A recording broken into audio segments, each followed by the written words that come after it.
It's Morning in the Mountains on Mountain Fun Life. Hi, Frank Murphy here. Today we're speaking with Paulette Apostolou, who is a cervical cancer survivor.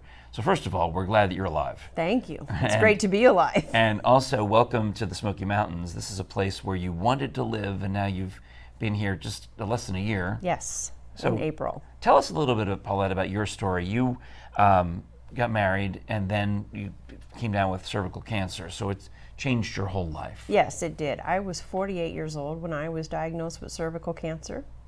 And when I was told I had cervical cancer, I didn't know what cervical cancer was. I didn't know what caused cervical cancer. So it changed everything about my life. I thought I was going to die at 48 years old. Yeah. Fortunately, that wasn't the outcome. But from that, it was a long, painful journey with cancer. And I decided to take that pain and turn it into advocacy. And Now, how many years has it been since your diagnosis? it was January 2016, which ironically is Cervical Cancer Awareness Month. So you became aware of your cervical cancer Yes. during the cervical cancer. Yes. Well, all right, so that worked. And then I had two pretty invasive surgeries to remove the cancer. In March 25th, 2016, I was declared no evidence of disease. Wow, God bless you. So it's been almost 4 years now. Oh, so you're coming up on that important Yes, very cancer-free important. Yes. anniversary. Yes. And obviously still have to have checkups and Yes, all I the traveled to Chicago for my oncology appointments. Because that's where you were living in that area before Yes. you moved to Before the I moved Smokies. here, yes. Yeah. Every 9 months I see my oncologist. Wow. So it was a dream of yours to live here in the Smoky Mountains, and now you're here. Yes. And bringing your message. You've got a website, Cervivor.com with a C, C-E-R. It's actually survivor.org. Or org, because it's nonprofit, of course. Yes. That would be right. Survivor.org. We've got it up on the screen behind us. And you're taking the message because in this situation, I mean, let's be honest, cervical cancer starts in a private, personal area. It's not something we're not going to see it growing on the tip of your nose. Right. It's not obvious. You have to be, as a woman, be cognizant of your own health and wellness, and that's part of your message. Yes, it is. I did not go for my well woman exams yearly. And You're not alone, I'm not alone unfortunately. in that, and I discovered that once I started doing advocacy work and sharing my story, that a lot of women don't go to the doctor. I was young. A lot of men don't go to the doctor No, either. I mean, that's true. You can't own that. That is true. A lot That of is very people, true. A lot of all of us, we don't go to the But doctor. there's a lot of Yeah. women that don't want to talk about it. Right. You know, when we go out with our girlfriends, we don't talk about when was the last time you went and had a pap test. Right. Oh, my wife hates getting mammograms, and she's Right, got and I don't like, you know, I didn't like to go either. She's got a funny term for it that I can't say on television.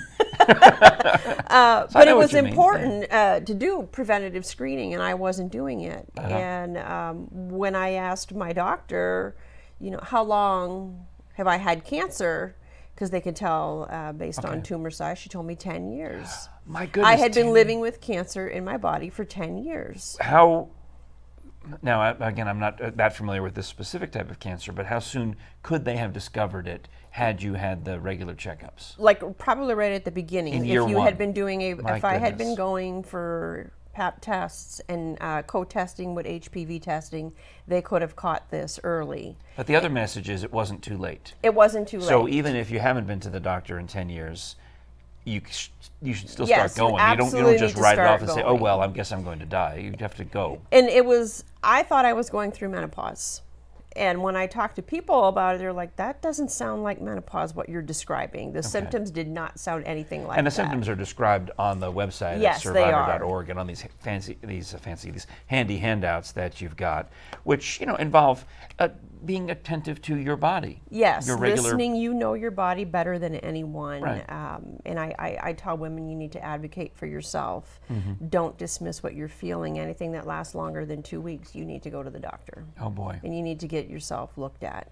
I wasn't good about it. I got cancer, but my story doesn't have to be another woman's story. Mm-hmm. And that's why I come out and do these types of things. And I became an advocate because I didn't want another woman to go through what I did. It was wow. painful.